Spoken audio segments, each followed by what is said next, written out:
इस समय आइए हम स्वर्गीय परिवार और सांसारिक परिवार इस विषय के अंतर्गत बाइबल की शिक्षाओं की फिर एक बार पुष्टि करें कि हम सच में स्वर्गीय परिवार के सदस्य हैं और देखें कि कैसे परमेश्वर का कार्य पूरा होता है।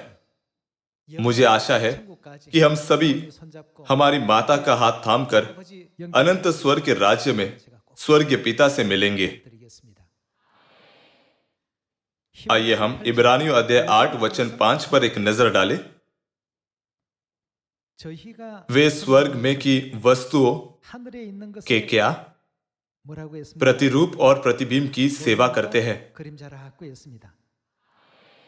सांसारिक वस्तु स्वर्ग में की वस्तुओं की क्या है? प्रतिरूप और प्रतिबिंब। बहुत सी चीजों में से पारिवारिक प्रणाली एक विशिष्ट उदाहरण है जो वास्तविक चीज और उसकी छाया के बीच का संबंध दिखाती है। यदि हम यह नहीं जानते तो हम विश्वास नहीं कर सकते कि हम स्वर्ग जा रहे हैं या स्वर्ग हमारा घर है या परमेश्वर हमारे पिता और माता है।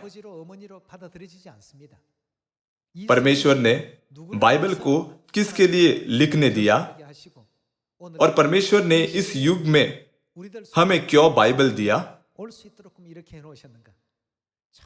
यह सब स्वर्गीय परिवार के सदस्यों के लिए है। सियोन की संतान जो बाइबल के वचनों का पालन करती है स्वर्गीय संतान है। क्योंकि हम स्वर्गीय संतान हैं तो हमारे पास परमेश्वर को हे अब्बा हे पिता बुलाने का अधिकार है।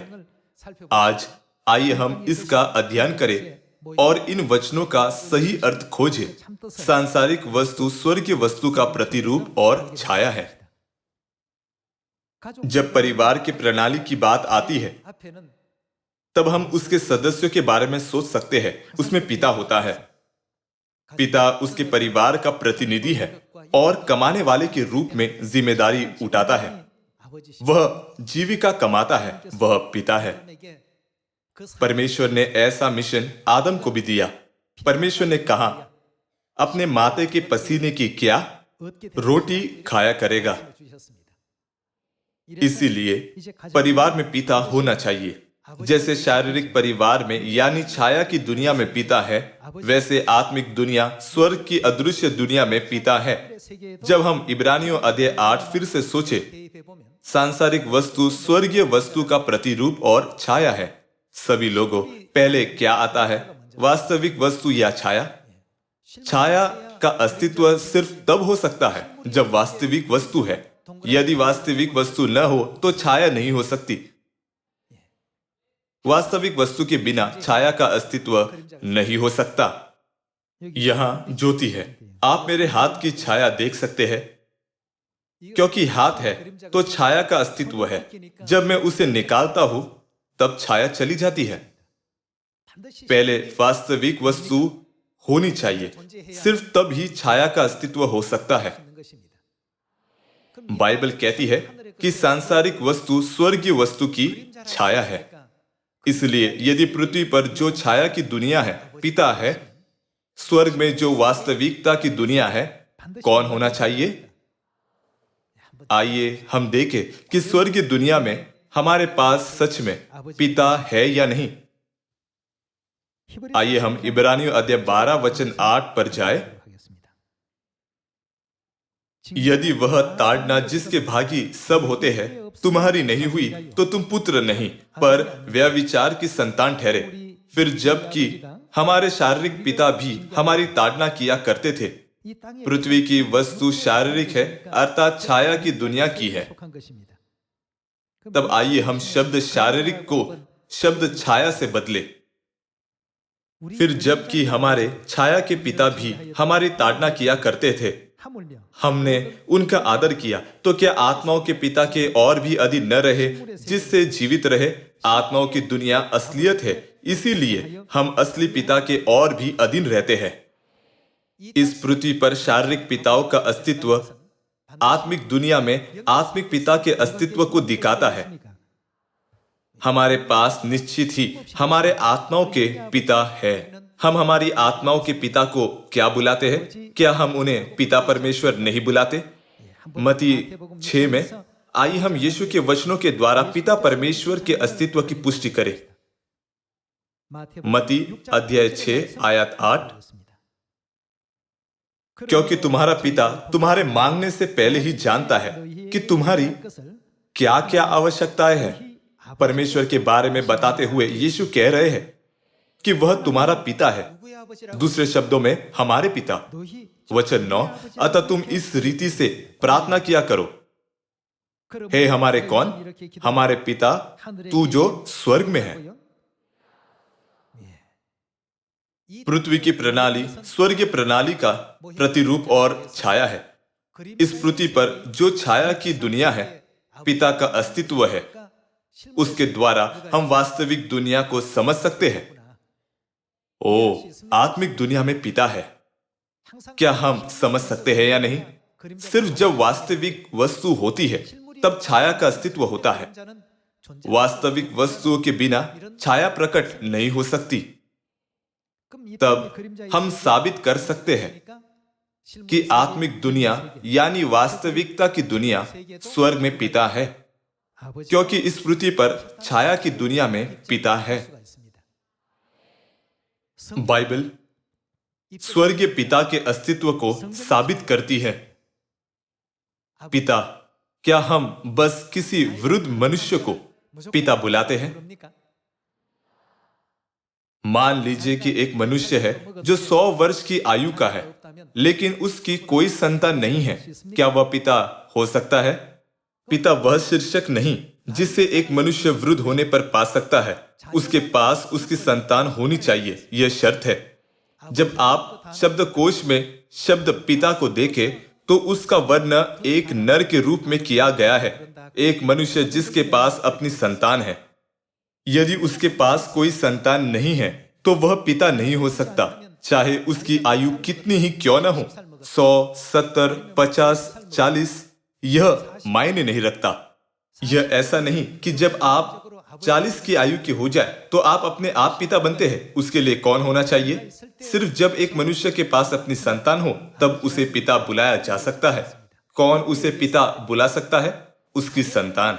कोई दूसरे लोग उसे पिता नहीं बुला सकते, पर सिर्फ उसकी संतान बुला सकती है। यह मायने नहीं रखता कि वह 40 वर्ष का है या 50 वर्ष का। यदि एक मनुष्य के पास अपनी संतान हो तो भले ही वह 20 वर्ष का हो, वह पिता होता है ना? पिता बुलाए जाने की एकमात्र शर्त यह है कि उसके पास अपनी संतान है या नहीं। क्या यह काफी साधारण नहीं है? क्योंकि यीशु ने हमें परमेश्वर को हमारे पिता जो स्वर्ग में है कहने के लिए सिखाया, तो हम अंदाजा लगा सकते हैं कि स्वर्ग में संतान होनी चाहिए, है ना? क्या यह बस हमारा अनुमान है या क्या सच में स्वर्गीय बेटे और बेटियां हैं? आइए हम दूसरे कोरिन्थियों में स्वर्गीय संतान के अस्तित्व की पुष्टि करें। दूसरे कोरिन्थियों अध्याय 6 आयतें 17 से 18। इसलिए प्रभु कहता है, उनके बीच में से निकलो और अलग रहो और अशुद्ध वस्तु को मत छुओ, तो मैं तुम्हें ग्रहण करूंगा और तुम्हारा क्या पिता होऊंगा और तुम मेरे क्या होंगे? बेटे और बेटियां होंगे। यह किसका वचन है?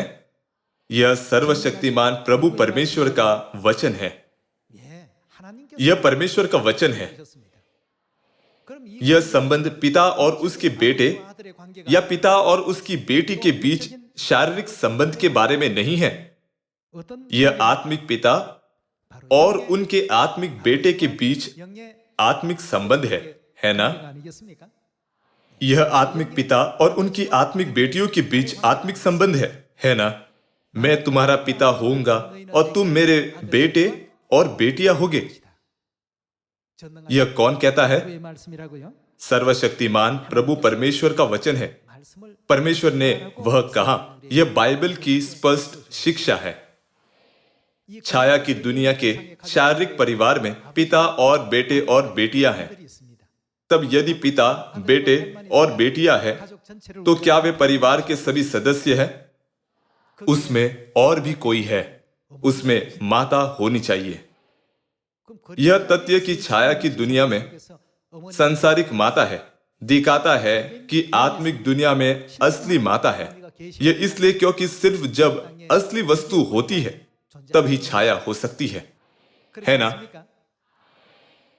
इब्रानियों अध्याय 8 में जैसे परमेश्वर ने पवित्र स्थान के विषय के द्वारा उसे स्पष्ट रूप से प्रकट किया है, तो हम आसानी से समझ सकते हैं कि परिवार की प्रणाली में भी वह सिद्धांत लागू होता है। छाया की दुनिया में पिता, माता और बेटे और बेटियां हैं। वे परिवार के सदस्य हैं। क्योंकि परिवार के सदस्यों का उस तरह से अस्तित्व है, तो वास्तविक दुनिया में कौन होना चाहिए?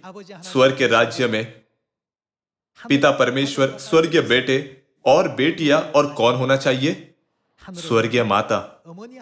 सिर्फ जब माता परमेश्वर है तब स्वर्गीय परिवार पूरा और संपूर्ण बन सकता है।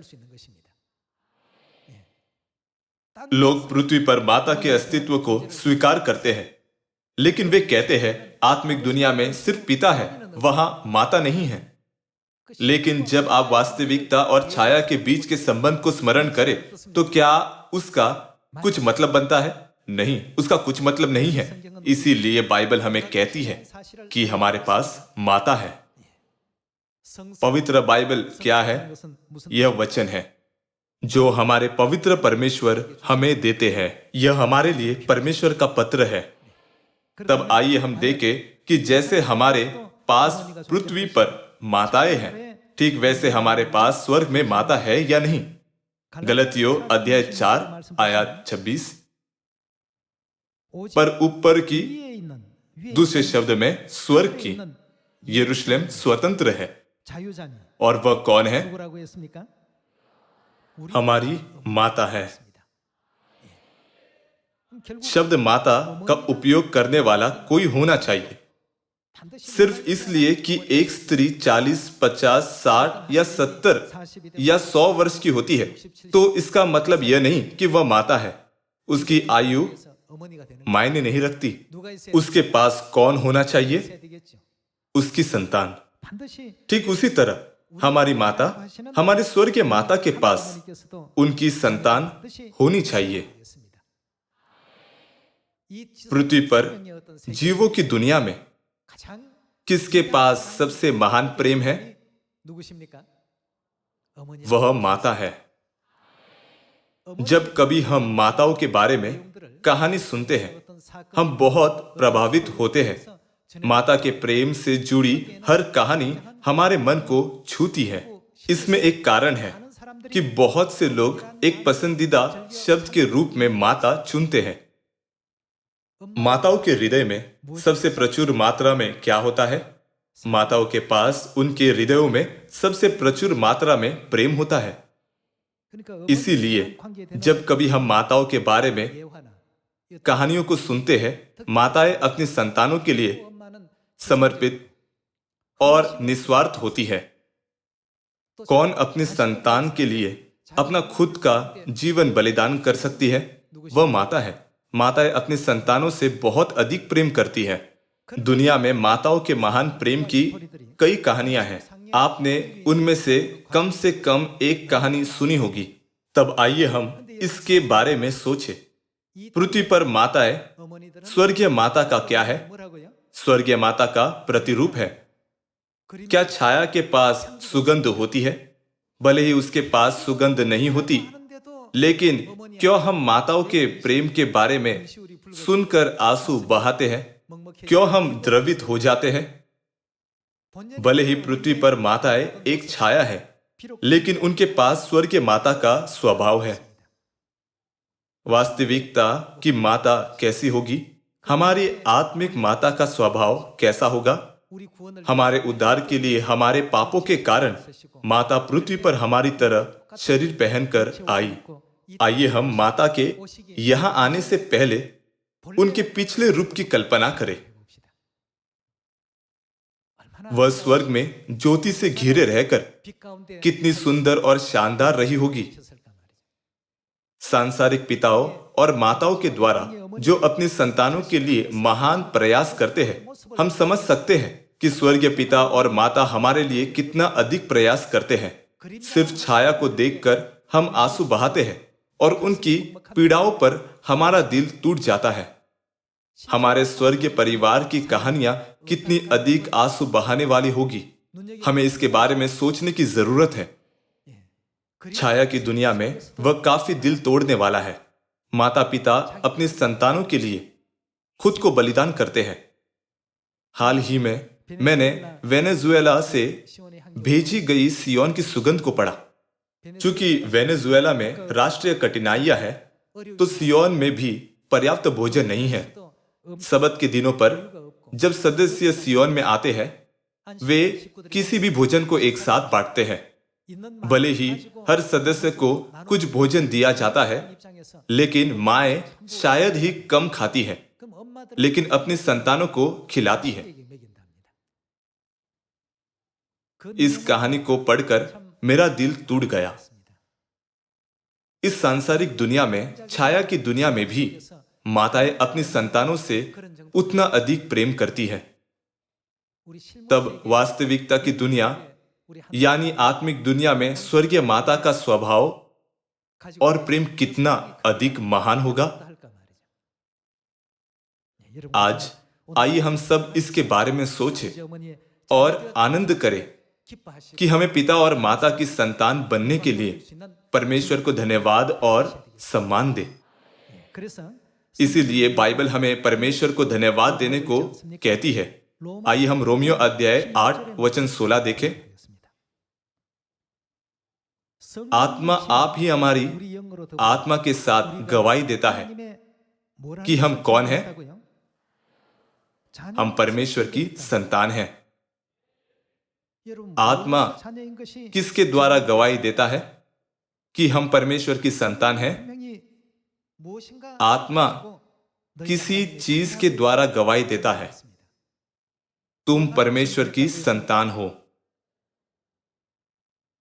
जब परिवार की बात आती है, तो परिवार लहू से संबंधित होता है ना? माता पिता और संतानों के बीच का संबंध लहू से संबंधित होना चाहिए। सिर्फ वे ही जो माता पिता के लहू को वंशागत करते हैं, एक दूसरे को कह सकते हैं, आप मेरे माता पिता है या तुम मेरे बेटे और बेटियां हो। तब परमेश्वर की संतान बनने के लिए हमें परमेश्वर का लहू वंशागत करने की जरूरत है। अब आइए हम देखें कि परमेश्वर हमें उनका पवित्र लहू कैसे प्राप्त करने की अनुमति देते हैं। आइए हम लूका रचित सुसमाचार पर जाए। लूका अध्याय 22 वचन 7। तब अख़मीरी रोटी के पर्व का दिन आया, जिसमें फसह का मेमना बलि करना आवश्यक था। यीशु ने पतरस और यूहन्ना को यह कहकर भेजा, जाकर हमारे खाने के लिए फसह तैयार करो। आइए हम वचन 19 पर जाए। फिर उसने रोटी ली और धन्यवाद करके तोड़ी और उनको यह कहते हुए दी, यह किसकी देह? यह मेरी देह है जो तुम्हारे लिए दी जाती है। मेरी देह किसे दर्शाती है? यीशु की देह को। त्रिएक के अनुसार यीशु कौन है? वह पिता परमेश्वर है। हमें पिता परमेश्वर की देह दी गई है। मेरे स्मरण के लिए यही किया करो। इसी रीति से उसने भोजन के बाद कटोरा यानी फसह के दाखमधु का कटोरा भी यह कहते हुए दिया, यह कटोरा क्या है? यह कटोरा मेरे उस लहू में जो तुम्हारे लिए बहाया जाता है, नई वाचा है। यह किसका लहू है? यीशु का लहू। त्रिएक के अनुसार यीशु पिता है। उन्होंने हमें पिता के मांस और लहू को वंशागत करने का मार्ग दिया है। वह कौन सी वाचा है? वह नई वाचा का सत्य है। इसीलिए रोमियो अध्याय 8 में आत्मा हमें परमेश्वर की संतान के रूप में स्वीकार करता है। तुम मेरे बेटे हो। ऐसा क्यों है? यह इसलिए क्योंकि हमारे अंदर हमारे आत्मिक माता पिता का मांस और लहू है। परमेश्वर ने बखूबी से हमें फसह के सत्य के द्वारा उनका बहुमूल्य लहू दिया है। इसीलिए हम परमेश्वर को हे अब्बा, हे पिता बुला सकते हैं और हम परमेश्वर को माता भी बुला सकते हैं। परमेश्वर हमारे पिता है और परमेश्वर हमारे लिए हमारी माता है। भले ही कोई परमेश्वर को माता बुलाता है, लेकिन परमेश्वर बिना शर्त के उसकी माता नहीं बन सकते। भले ही कोई परमेश्वर को पिता बुलाता है, लेकिन परमेश्वर मनमाने ढंग से उसके पिता नहीं बन सकते। माता पिता और संतानों के बीच लहू का संबंध होना चाहिए। शारीरिक रूप से संतान और माता पिता बनने के लिए उन्हें शारीरिक लहू से संबंधित होना चाहिए। आत्मिक संबंध के बारे में भी ऐसा ही है। चूंकि संसारिक वस्तु एक प्रतिरूप और छाया है। छाया की दुनिया में माता पिता और संतान लहू से संबंधित होते हैं, तब आत्मिक दुनिया में भी माता पिता और संतान लहू से संबंधित होते हैं। वह किस प्रकार का लहू है? वह फसा का लहू है। तब कौन सा चर्च हमें नई वाचा फसा के लहू के द्वारा पिता और माता परमेश्वर से जोड़ता है? सिर्फ वे जो फसा मनाते हैं परमेश्वर की संतान कहलाए जा सकते हैं। जो फसा नहीं मनाते वे परमेश्वर की संतान नहीं बन सकते। वे योग्य नहीं हैं। यदि आप किसी भी पुरुष के पास जाए और उसे पिता पिता बुलाए, या यदि आप किसी भी स्त्री के पास जाए और उसे माता माता बुलाए, तो तुम्हें पागल माना जाएगा। जैसे रोमियो अध्याय 8 में स्पष्ट रूप से लिखा है, परमेश्वर हमें क्या बुलाते हैं? आइए हम रोमियो अध्याय 8 पर वापस जाए, वचन 16। आत्मा आप ही हमारी आत्मा के साथ गवाही देता है कि हम परमेश्वर की संतान हैं। इसका मतलब है कि आत्मा स्वीकृत करता है कि हमारे पास हमारे अंदर परमेश्वर का पवित्र मांस और लहू है। किसके द्वारा? नई वाचा के फसह के द्वारा। क्योंकि इसकी पुष्टि की गई है कि हमारे अंदर परमेश्वर का बहुमूल्य लहू है, तो आत्मा यह कहते हुए हमें स्वीकृत करता है, तुम सच में परमेश्वर की संतान हो। वचन 17। और यदि संतान है तो क्या है? वारिस। वारिस का मतलब क्या है? वारिस का मतलब है उत्तराधिकारी। आइए हम आगे देखें कि हम क्या वंशागत करेंगे। यदि संतान है तो वारिस भी, वरना परमेश्वर के वारिस और मसीह के संगी वारिस है, कि जब हम उसके साथ क्या उठाए? दुख उठाए, तो उसके साथ महिमा भी पाए। क्योंकि मैं समझता हूं कि इस समय के दुख और क्लेश, छोटे दुख जिनसे हम इस समय गुजरते हैं, उस महिमा के सामने जो हम पर प्रकट होने वाली है, कुछ भी नहीं है। इसका मतलब है कि वह तुलना से परे है। परमेश्वर की संतानों को पवित्र महिमा पाने के लिए हमें हमेशा स्वर्ग की आशा रखनी चाहिए। पिता और माता की अनुग्रहपूर्ण शिक्षाओं का पालन करके आइए हम स्वर्ग के राज्य की ओर दौड़े। आज हम एक या दो निष्कर्ष तक पहुंच सकते हैं। स्वर्गीय परिवार और सांसारिक परिवार, इस विषय के द्वारा हम निष्कर्ष पर पहुंचे कि जिनके पास माता परमेश्वर नहीं है, वे परमेश्वर की सच्ची संतान कभी नहीं बन सकते। इस विषय के द्वारा हम स्पष्ट रूप से देख सकते हैं कि आत्मिक दुनिया में किसका अस्तित्व होना चाहिए। हम पूरी तरह से समझ सकते हैं कि वहां माता परमेश्वर होनी चाहिए। और फसह के द्वारा हमारा परमेश्वर के साथ क्या संबंध बना है? हम परमेश्वर की संतान बने हैं। महिमा जो परमेश्वर की संतान प्राप्त करेगी वह बहुत महान है। इसलिए मैं लगातार आपसे कहता हूं कि इस महिमा को न त्यागे या किसी को आपसे इसे न छीनने दे। कृपया इसे न खोइए। शैतान हमारे विश्वास की नींव को हिलाने के लिए हर प्रकार की निंदाओं का उपयोग करता है, ताकि हम पिता और माता परमेश्वर से भटक जाए। लेकिन पिता ने हमें बचाने के लिए अपने पवित्र वचनों को हमें दिया है। उन्होंने कहा कि चूंकि माता का निश्चित ही अस्तित्व है, तो हमें माता पर विश्वास करना और अनंत स्वर्ग के राज्य तक उनके पीछे चलना चाहिए। यह पिता परमेश्वर का निवेदन है। हम स्वर्गीय संतान हैं। जब हम स्वर्गीय संतान के रूप में योग्य ठहरकर जो कार्य, शब्द और व्यवहार में ईमानदार है, हमारे अनंत घर स्वर्ग में लौटे, तब हम सदा सर्वदा के लिए राज्य करेंगे, स्वर्गीय राजकुमार, राजकुमारियों और स्वर्गीय शासकों के रूप में। आइए हम गरिमा और सुंदरता को न खोए, और आइए हम जितना जल्दी हो सके 7 अरब लोगों को सुसमाचार का प्रचार करें। पिता और माता की इच्छा के अनुसार हमारे खोए हुए भाइयों और बहनों को खोजने के लिए आइए हम एक बने और ईमानदारी से सुसमाचार प्रचार करें। यह निवेदन किसी और को नहीं, लेकिन हमारे सियोन के सदस्य को दिया गया है, इसलिए हमारे बदले कोई इस कार्य को नहीं कर सकता। हमें खुद को यह करना चाहिए। हम इसे कर सकते हैं क्योंकि हमारे पिता और माता परमेश्वर ने प्रतिज्ञा की कि वह हमारी मदद करेंगे। मैं आशा करता हूं कि हमारे सभी स्वर्गीय परिवार के सदस्य ब्रह्मांड की महिमा प्राप्त करने का महान सपना और आशा रखेंगे। आज यहाँ हमारे भाई और बहनें हैं जो भविष्यवाणी के अनुसार दक्षिण अमेरिका के दूर देश से बादलों के समान और कबूतरों के समान माता की बाहों में उड़ आए हैं। मैं एक बार फिर प्रार्थना करता हूं कि पिता और माता का प्रेम और आशीष हमारे सियोन के सभी सदस्यों पर बनी रहे। बहुत से फल उत्पन्न कीजिए और हौसला रखिए। धन्यवाद और परमेश्वर आपको आशीष दे।